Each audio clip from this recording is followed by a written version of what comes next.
श्रीशैले दयापात्रं दीभत्यादिगुणान्धवं यतीन्द्रप्रवणं वन्दे रम्मजामाधरं मुनिं लक्ष्मीनाथसमारम्भां नाथयामुनमद्भयाम् अस्मदाचार्यपर्यन्तां वन्दे गुरुपरम्परां भक्तामृतं विश्वजानूनमोदनं सर्वार्थं श्रीषडगोपवाग्भयं சகஸ்ஸசாகோபனிஷத்சமாகமம் நமாம்யகம் திராவிடவேதசாகரம் திருவழிநாடென்றும் தென்குருகூர் என்றும் மறுவினியவன் பொருணல் என்றும் அருமறைகளந்தாதி செய்தான் அடியினையே எப்பொழுதும் சிந்தியாய் நெஞ்சே தெளிந்து ஏத்த பெருங்கீர்த்தி ராமானுஜ முனிதன் வாய்த்தமலப்பாதம் வணங்குகின்றேன் ஆய்த்த பெரும் சீராச்சடகோபன்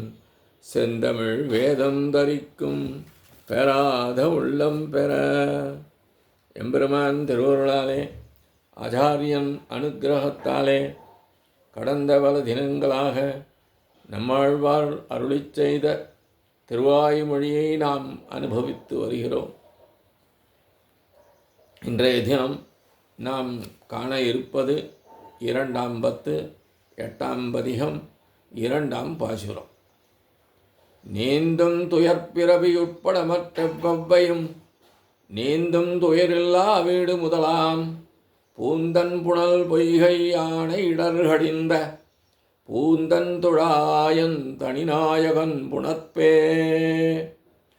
நீந்தும் துயர்பிறவி உட்பட மற்ற எவ்வவையும் நீந்தும் துயரில்லா வீடு முதலாம் பூந்தன் புனல் பொய்கை யானை இடர் கடிந்த பூந்தந்துழாய் என் தனிநாயகன் புணர்ப்பே. தாமரை மலர்கள் கொண்டதும் குளிர்ந்ததுமான குளத்திலே கஜேந்திரன் என்ற யானைக்கு ஏற்பட்ட முதலையால் ஏற்பட்ட துன்பத்தை நீக்கியவனும் அழகான குளிர்ந்த துளசி மாலை அணிந்தவனும் அதன் காரணமாகவே இவன் போன்று வேறு யாரும் இல்லை என்கின்றபடி எனக்கு ஒப்பற்றவனும் ஆகிய சர்வேஸ்வரனுடைய சம்பந்தம் என்பது கடப்பதற்கு மிகவும் அரிதானதாகவும் துன்பங்களுக்கு காரணமானதும் ஆகிய பிறவிகள் போன்ற பலவகையான துன்பங்களை கடக்க வைத்து அடைவதற்கு அரிதான துன்பமற்ற மோட்சத்திற்கு காரணமாகும் என்கின்றார். இங்கே கஜேந்திர மோட்சம் கஜேந்திரனுக்காக அவனுக்கு ஏற்பட்ட துன்பத்தை களைவதற்காக அறக்க வரக்க கருடன் மீது ஏறி ஓடி வந்து காப்பாற்றினானே, அந்த அவதார மகிமையை நினைவுகூறி தன்னுடைய பிறவித் துன்பத்தை நீக்கி மோட்சம் அளிக்க கடவன் சர்வேஸ்வரன் என்பதை வலியுறுத்தி இந்த பாசுரத்திலே கூறுகின்றார். இந்த பாசுரத்தின் இறுதியில் என் தனிநாயகன் புணர்ப்பே என்று கூறுவதன் மூலம் சர்வேஸ்வரன் வேண்டும் என்ற கட்டாயமில்லை, அவனுடான சம்பந்தம் இருந்தாலே போதும் மோட்சம் கிட்டும், அல்லது அவனுடைய சம்பந்தமே மோட்சத்தை அளிக்கும் என்கிறார் ஆழ்வார். நீந்தும் துயர்பிறவி. கடந்த பாசுரத்தின் இறுதியிலே பிறவிக்கடல் நீந்துவார்க்கு என்பதன் விளக்கமாக இந்த பாசுரம் உள்ளது. நீக்குவதற்கு இயலாதபடியான துக்கத்தை உண்டாக்க வல்ல பிறப்பு போன்ற பல துன்பங்களையும் பகவத் சம்பந்தம் விளக்கும் என்கின்றார். அதாவது நமக்கு எவை விருப்பம் அல்ல என்று உள்ளதோ அவற்றையெல்லாம் சர்வேஸ்வர சம்பந்தம் விளக்கிவிடும், நீக்கிவிடும் என்கின்றார் ஆழ்வார். நீந்தும் என்பது நிகழ்காலத்தை குறிப்பதாக உள்ளது.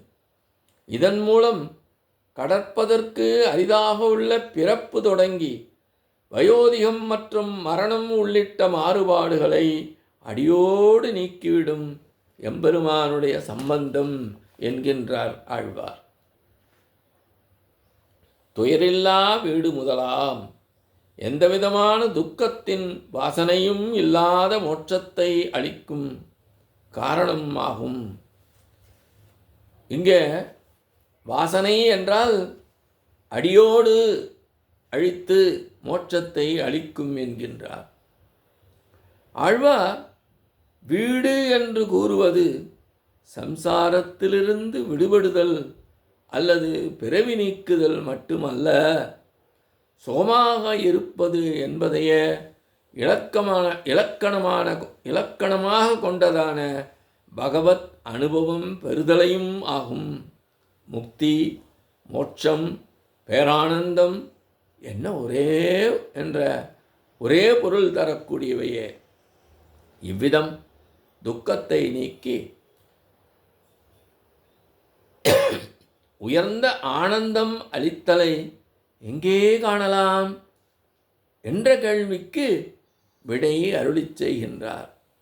பூந்தன் பொய்கை யானை இடர்கடிந்த மிகவும் பரந்த இடம் முழுவதும் நீர் தெரியாமல் மலர்கள் மட்டுமே நிறைந்திருந்த பொய்கை.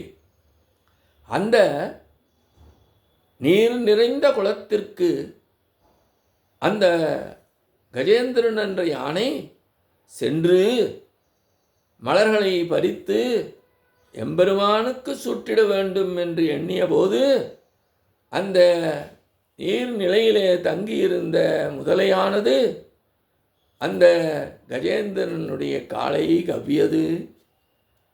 அந்த கஜேந்திரனும் எவ்வளவோ முயற்சித்து பார்த்தான். முதலையின் வாயிலிருந்து தன் காலை விடுவிக்க வேண்டும் என்று தன் முயற்சியால் கூடவில்லை என்றவுடனே நாராயணா என்று எம்பெருமானை பிரார்த்திக்கின்றானாம்.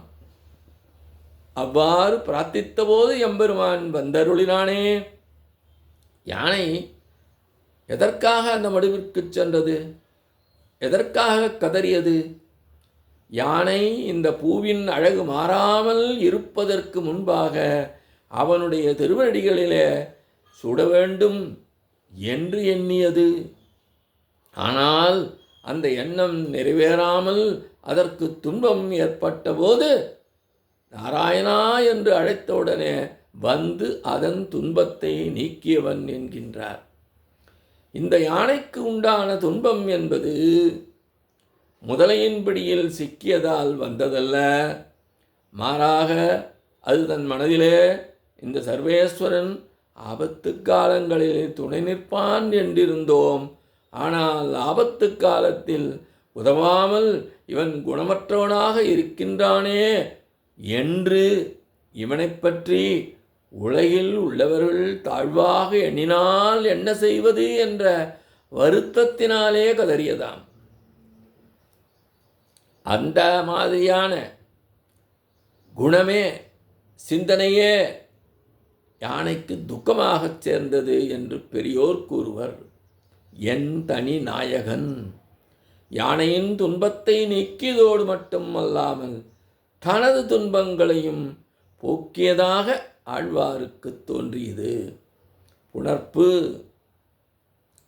அவனுடன் உள்ள சம்பந்தம், அதாவது சம்பந்தம் குறித்த ஞானம், அதாவது அவன் திருவடிகளிலே நமக்குள்ள சம்பந்தம் குறித்த ஞானம் என்பது சம்சார துக்கத்தை விளக்கி சுகரூபமாக உள்ள மோட்சம் என்ற உயர்ந்த பேற்றை அழைக்கும் என்பதாக இப்பாசரு விளக்கம் நிறைவடைகிறது.